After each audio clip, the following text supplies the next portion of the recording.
when I heard about the fire, that actually made me understand a little bit more about the way I feel like you orient around blame and taking full accountability. I didn't like understand when some of this energy would come up because it would feel fast and sudden and it would be like, it felt old. I think when it's really your anger and your hurt and your feelings of betrayal, the intensity of loss feels like a lot. Like you're getting up and you're leaving. Like our night is over. You don't want to talk to me. My apologies are meaningless to you. Like that's what you say. Like there's a huge sense of like, I feel like I can do nothing. It seems unsalvageable. It's unsalvageable. I think that is actually the energy of it. Yeah. When people blame each other, a lot of the time, it's not just about that incident. They might be carrying a whole lot of history. And what happens to the recipient is they receive a package of blame that is bigger than them. We lead a busy life. My schedule is morning, day, and night. Yeah, It's but like, what if our schedules were perfect? if we had normal schedule, Then would you say then you would if we were definitively want a child? If we were there for the kid, yes. To say it fully, yes, Yes, that will work. but say something that includes you in it. Yes, Yes, I would like to have a child with you if we had the perfect schedule. Well, it's nice to know like how you truly feel about it, because now I am less confused. Can I ask you, Joey? You're searching very keenly after Rex's wishes, and it's really hard to get a sense of yours. I've always wanted a child, but as I got older, I didn't want children anymore because of my current situation with my mom, especially because she would remind me not to have children with him. Anger's manifesting right now. I mean, you getting It's not, I'm not, Rod. Okay. I'm really not. Okay. Well, you sound angry. Okay. You sound frustrated. You Because I don't- feel like, okay, You because do not sound like you want to hear what it feels like. I do want to hear it. So, So do just- something with okay. your demeanor that invites that. You just witnessed it. She triggers so quickly. And it's like, whoa, it's not, again, Well, it's just, did you see what I did? yeah, you did, absolutely. You can do that. We need to tackle our issues. What does that mean? We need to talk about our finances. We need to get help and figure out what we need to do together. Do you want to try talking about finances? Sure. Go ahead. We know the answer. We Okay. need to make more income, that's the answer. We can't cut back on anything because there's not nothing to cut back on. We need to bring in more. There are things you spend on, I don't, and it's another X amount here, another X amount there. And we don't have conversations about that. All of a sudden I see, wow, $700 out in the bank, where'd that go? What are you talking about? You went to get your eyes tested last couple weeks ago and you spent $700. But you know, it's once a year that I go and I get my eyes checked. I'm not going to justify that. I'm not.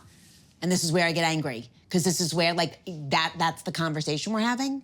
It just came up. It wasn't conscious. I wasn't. What conversation do you want to be having? You wanted to talk about money, and here's a conversation about money. It just. So why didn't you talk to me about it then? Why did you have to wait? Like, if there's something bothering you. So, if you want Rod to talk to you more, you have to make the conversations inviting. Okay. If you're going to keep being angry, you're not going to have that thing you want. So we've had like very few boundaries with who else we connect with. And there was one person which we had agreed upon that I shouldn't connect with. But then through courses that were totally against my own morals, me and the other person connected. What does that mean, connected? Like we crossed boundaries that shouldn't have been crossed. What's another term for that? Wait, what's happening with this inquisition? Yeah. No, I think it's like important. Like Aaron cheated on me, Okay. right? And like that's what happened, right? And so when I say like now Aaron is being more attentive than usual, It was because of this incident that almost destroyed our relationship. So we had been there for a little over 3 hours at this point. That's a long time. And for me personally, how much sex can you really have in one night, you know? But we had a moment of check-in and I was just like, okay, we've been here for 3 hours. We said we were going to dinner. Do you think it's time for us to go home? And he didn't quite say yes and no. He just kind of looked upset. And it put me back in that place of feeling like the adult calling the shots again. By that point, he had shut down. He wasn't even listening. And I'm just like, what the fuck, Kyle? Like, what's going on? Like, I could tell that it was killing the mood of what we had just experienced, which was the euphoria of in this space. Suddenly, that's out the window. And I'm like, really, you're gonna shit on this right now? Like, we're here having a good time. Like, what's your problem? But then he was like, it wasn't enough. I didn't have enough. It wasn't enough. I wanted more. I could keep going. Just when I started having fun, you took this away from me because I haven't been able to have fun until tonight. And I'm like, what the hell have we been doing for the past 3 days? What's going on? And then it took a while, but eventually it came out of him where he starts expressing how the experience of being with our friends and being together in the house, he was missing the deaf component, the exchange of a deaf person's dialogue, the sign language, that all of that was missing. And I'm just like sitting here like, okay, I understand what your feelings are. They're completely valid. But why did it have to take us going to the bathhouse to be completely released to suddenly say that that was my fun? And now you can't take that away from me. I think you're really scared of being judged, and you're really scared of that judgment destroying things that you've worked really hard to create. Yeah, I think we live in Okay, let me just say it differently.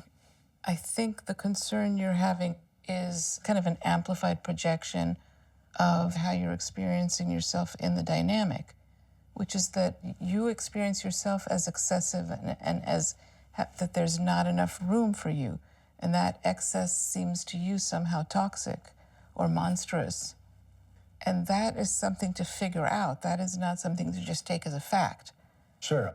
But for me to sit here and engage in all of this is to recall the failure to transform myself in these departments. Because believe me, I'm very aware that they make my life so much harder than it needs to be.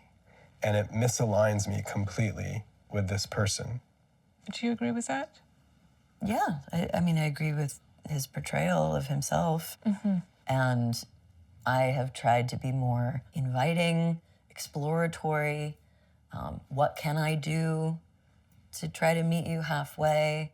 And I haven't been able to do the things that he would ask of me. And like I knew that we just have been stuck in like these patterns, and I feel us like opening up out of those patterns, and like I think we've become much closer. I mean, I think we're both kind of like, what now? Like, how do we continue? I mean, it's a lot of things for me. I feel like it's just the beginning and like, okay, let's get started in a lot of ways. What did you say? What kind of therapy were you recommending for me? You need to get into psychoanalysis. That is like, that's gonna for happen. sure. I'm very. That you're getting a referral. I'm curious and excited about Yeah, that opportunity. you're gonna and love it. It's gonna be super interesting for you. Yeah. Yeah. I feel like the one thing that I'll walk away with is like being able to just be like, hey, I'm going through something hard. Can you give me a hug? Like, this is what's happening to me right now. And like, just that simplicity of like finding the words for what we need. Yeah, but it seems to me like you're both very good at hearing when the other person speaks from that place. You have plenty of goodwill to offer each other, plenty of real love. And like, that's so simple. Yeah, but it's big. But it's big. Yeah. So It's a very different way of living. yeah, it is. So I felt loneliness. Like, I know what that's like. Loneliness, and it sounds like there's no room for you anywhere. Yeah. And during that time, like, I had video games I'm not sure if you're familiar with this, but like I discovered YouTube at this point. So like I got into no, not YouTube per se, but like anime. And Another place to go. yeah, and but when I was growing up, watching anime was considered to be like corny. Like you're a loser if you did this. So it was one of those things that I sort of repressed. But I found a friend group later on who was just like very openly and accepting of these things. And we all did the same stuff. Me being with my friends for a few hours out of the week, literally, brings me back, makes me feel whole again, because that's a part of what I identify as like my heart's home. I can't go home and rely on there being peace at home. I can't go home to her and rely on there being peace there.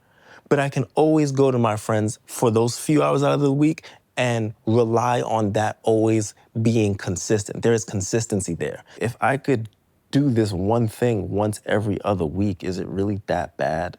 I get that, and I'm not mad at it. I think that a part of me is just like, I'm trying to be that place. Like, I'm trying to make our family that thing that, you know, maybe we both didn't have growing up. I'm not saying to take those things away from you fully, but I'm saying, like, we can create peaceful things together